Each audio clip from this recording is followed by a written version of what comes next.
Hey, what's up, guys? This is Eclipze here. Some of you know me as ZI Fantasy on PS4. You played with me in some endgame guilds.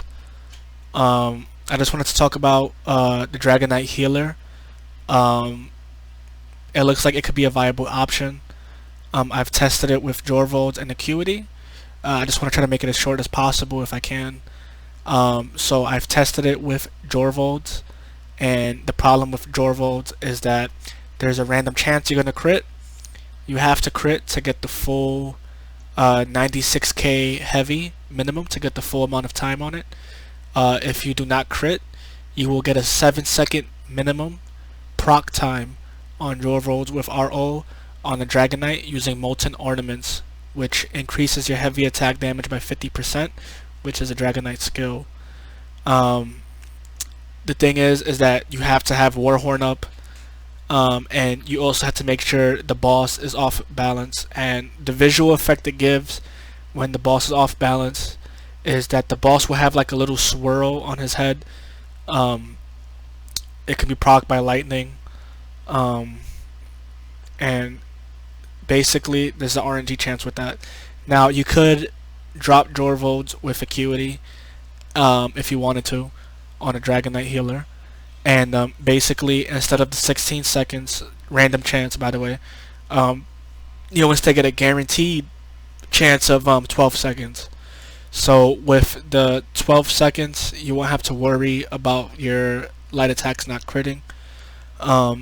Also, the only way to achieve it is also with shimmering. I've tried without shimmering. I tried heavily speccing into max Magicka, because I realized max Magicka does give you more heavy attack damage than spell damage by a lot, because heavy attack scale better with max stats.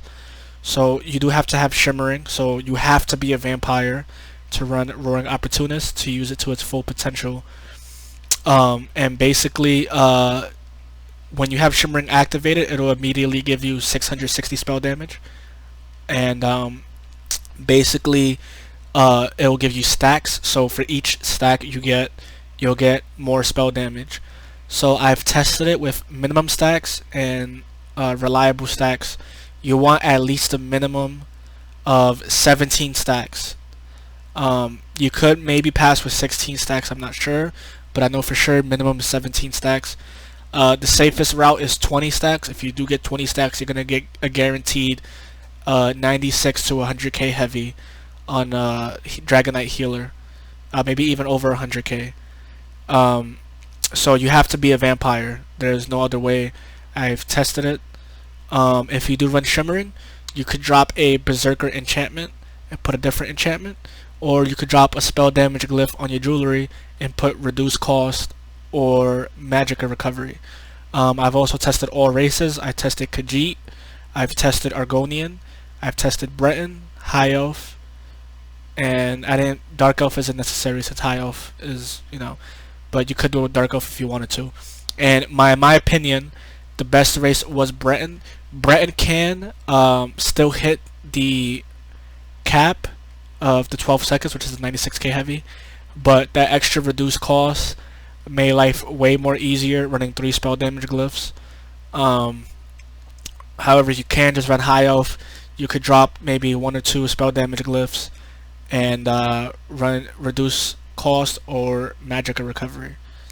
Again, you have to have all the buffs. You have to have minor berserk, you have to have major force, which you're a healer, all you have to do is just combat prayer once and you get minor berserk. You could wait until you pop your own warhorn, or when somebody calls for a warhorn, you can time your channeled acceleration and basically stack your crit. You do need the Shadow Mundus, and you do need certain CP, which I will get to right now. Hey guys, sorry about that. I go check the CP real quick. So in the blue tree, which is the most important tree, you want to go on the Apprentice and put 66 into Elfborn, 64 into Elemental Expert, and 3 into Spell Erosion. On the Atronach, you want to put 71 into Staff Expert and 66 into Master at Arms. The other trees is your preference for the green and the red. based on your your sustain needs and what trial you're in. The traits that you need on the body would be all 7 divines for the maximum amount of crit damage. The gear that I was running was 5 RO on the body and 2-piece Earth Gore. So this is the thing about this setup with a DK. So since DK gets 50% more heavy attack damage, they're allowed to wear a monster set. You technically don't have to run a Maelstrom Destro.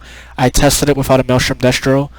However, I tested it as well with no Maelstrom Destro and a Berserker enchantment, I believe. I think it was with a Berserker enchantment. I gotta recheck it. And I was still able to, with a Berserker enchantment, no Maelstrom, hit the cap.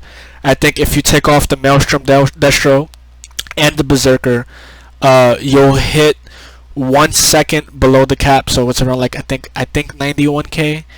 I don't think I was running a Maelstrom Inferno when I was hitting 91k. A screenshot should pop up on it.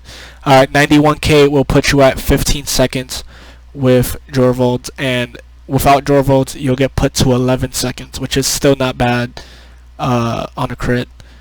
The Mundus, you want to run the Shadow Mundus for 19% more crit damage, because the higher your crit damage, the more higher the heavy it will be. Except for Khajiit, I did test it with a Khajiit with the extra crit damage bonus they get. I found the numbers to be very one time it'll hit hard and the other time it's inconsistent numbers. The most consistent numbers were ones that gave max stats or spell damage, like Breton and High Elf. For some odd reason, I think the Khajiit's passive might be bugged, but it's really weird because the crit damage doesn't scale correctly. On the resto bar, I was running Healing Springs. I'm going to say Healing Springs because I'm not used to saying the other morph. Combat Prayer, Orbs, Engulfing Flames, which is really useful for a DK healer to keep up on the boss at all times, for the 10% more flame damage debuff on the boss, since all DPS, at least for mag DPS, they'll be running flame damage enchantments. Cinderstorm for the heal. If you don't like Cinderstorm, you could put Caterize or any other ability. I just chose Cinderstorm as an extra heal over time. It's stronger than Healing Springs on the other morph. It's way stronger. For my ult, I put Warhorn. And then for the back bar where we heavy attack, I put Elemental Wall, Molten Arnaments, which is what we need, Shimmering Frenzy, which is really important, Channeled Acceleration for the extra crit damage, and Inner Light. Inner Light is a flex spot. You could take this out for LE Drain. You do not need Inner Light to hit the cap heavy attack. I did test it. However, I did not test it without 3 spell damage enchants. I think I tested it with 2 spell damage, and you were still able to hit the cap. But you could test it for just one spell damage. But Inner Light is a flex spot. I'm sure if you take off 2 spell damage, as long as you keep the Maelstrom Destro, you should still be able to hit it easy. I put Shooting Star as well for the extra max Magicka, so that heavy can hit harder. For the pot, I was going to recommend on a DK healer, since you're running Molten Arnaments, you could run whatever pot you want.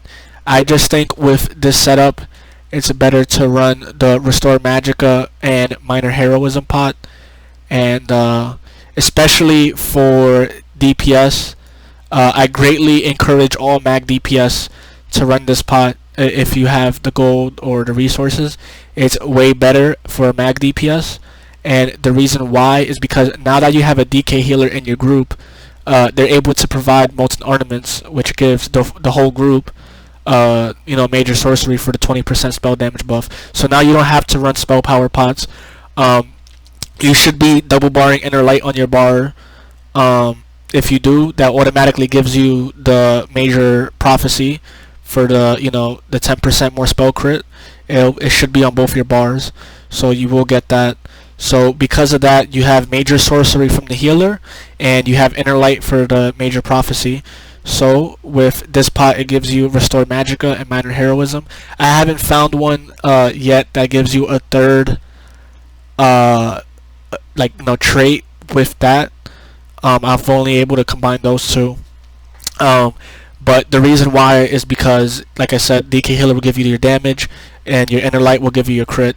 So you don't really need to run Spell Power Pots anymore. You can just run Restore Mag Minor Heroism, so that way you can pop your Flesh Atros or your Destro ult or whatever ult you use way more faster, especially for the healers. You can run it as well, unless you want more spell crit as a healer. You know, you could just run the normal pots, but DPS, I strongly encourage you to use those pots, because there's no point in running spell power pots if the healer is giving you major sorcery, and it's not short either. It's around 32 seconds. So if you have one or two DK healers, or a mag DK in general running that ability, you're gonna get 32 seconds of major sorcery, and they should be popping it all the time, so they can heal you better. So if they're popping it all the time, you're basically gonna get 100% uptime. It's the same thing as running a pot, except you're gonna get your ult way more faster, and there's no point of running your crit if you're running Inner Light. The ingredients to use it, to craft it, is Dragon Rheum, Dragon's Blood, and Lady Smock. You could replace Dragon's Blood for I think it's the other dragon item, I believe. But Dragon's Rheum, Dragon's Blood, Lady Smock, definitely it gives you Restore Magic and Minor Heroism. And the thing about DK Healer, they can give the 10% more flame damage, and they can give the major sorcery to the group, which opens up a different way to run pots, which can make the mag DPS cast their ults even faster. I'm not no mathematician. I haven't tested this with a guild to see if it does more damage and pulled numbers or anything like that. But in my theory, it should, do better. I don't know how the group comp would be. I would leave that to the mathematicians and endgame guilds to see. But I just wanted to bring up the possibility of a DragonKnight healer. Thank you for watching.